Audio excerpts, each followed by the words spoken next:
Di samping kita ada alam lain, namanya alam malakut, alam malaikat. Di atasnya lagi ada satu alam namanya jabarut, alam kerajaan makrifat, para nabi, para wali. Ini lebih tinggi nabi wali daripada malaikat secara alam. Lalu apa tujuan Allah jadikan kita di alam mulk, bukan di alam malakut?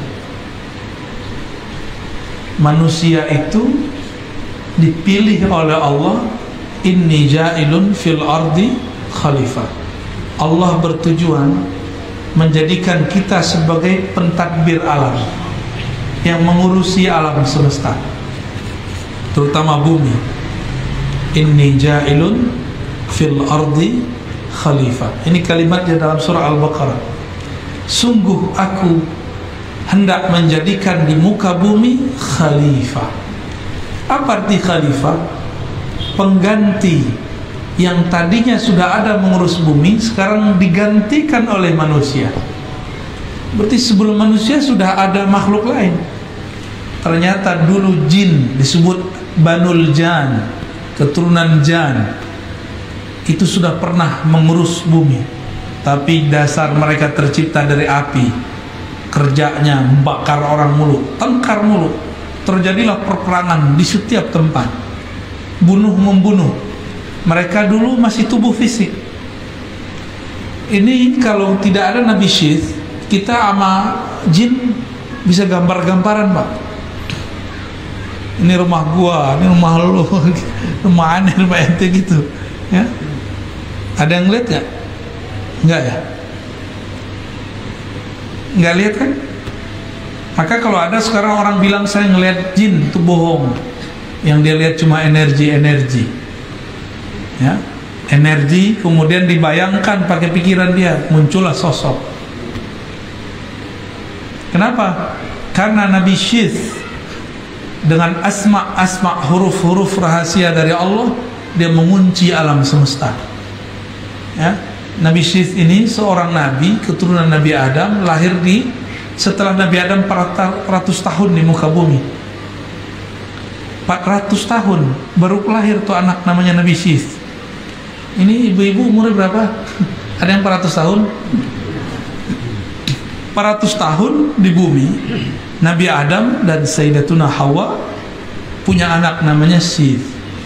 Dia punya misi berputar di alam semesta untuk menutupi antara alam jasad manusia dengan alam jin.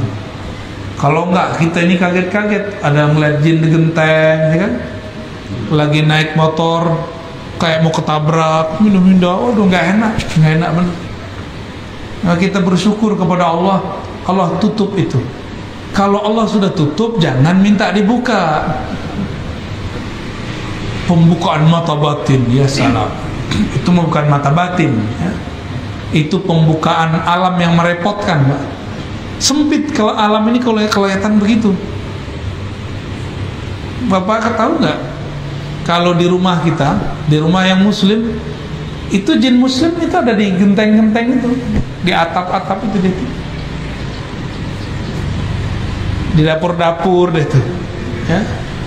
Kalau yang agak jorok dikit di WC, coba tiap kali masuk WC ada dia, kan repot, Pak. Nggak jadi, malu kita kan, repot, benar-benar repot. Jadi tujuan Allah sebenarnya tidak perlu punya tujuan, tapi Allah bermaksud untuk mengajari kita. Jadi Allah mencipta berbuat tanpa perlu tujuan. Karena tujuan itu hanya untuk yang tidak sempurna. Allah sudah sempurna, maha sempurna, maka dia mencipta suka-suka. Jadi tujuan itu untuk kita, bukan untuk Allah. Linabluwakum ayyukum ahsanu amala. Ketika kita mengurus bumi ini, kita diuji manakah yang terbaik karyanya. Nablu itu artinya bala, bala artinya ujian. Kita semua lagi diuji.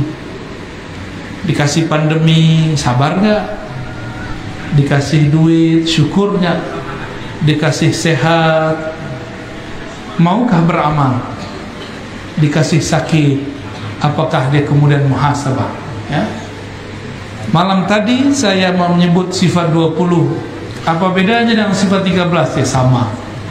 Sifat 20 itu dibagi sifat nafsiyah, yaitu wajibul wujud, al-wujud, lalu salbiyah, lalu ada ma'ani. Nah, digabung semuanya jadi 13.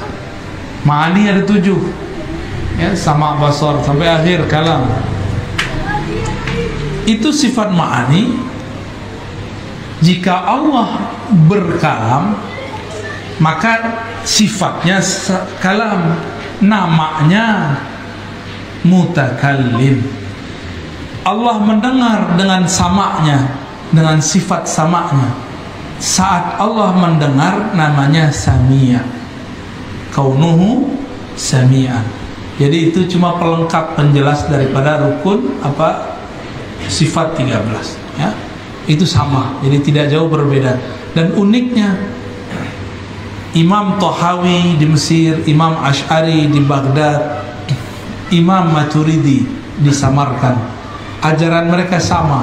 Cuma waktu itu istilah 13-20 belum dipakai, tapi mereka sama-sama menyebutkan jumlah nama sifat yang sama. Ya, inilah kita beruntungnya jika kita berakidah dengan akidah Ahlus Sunnah.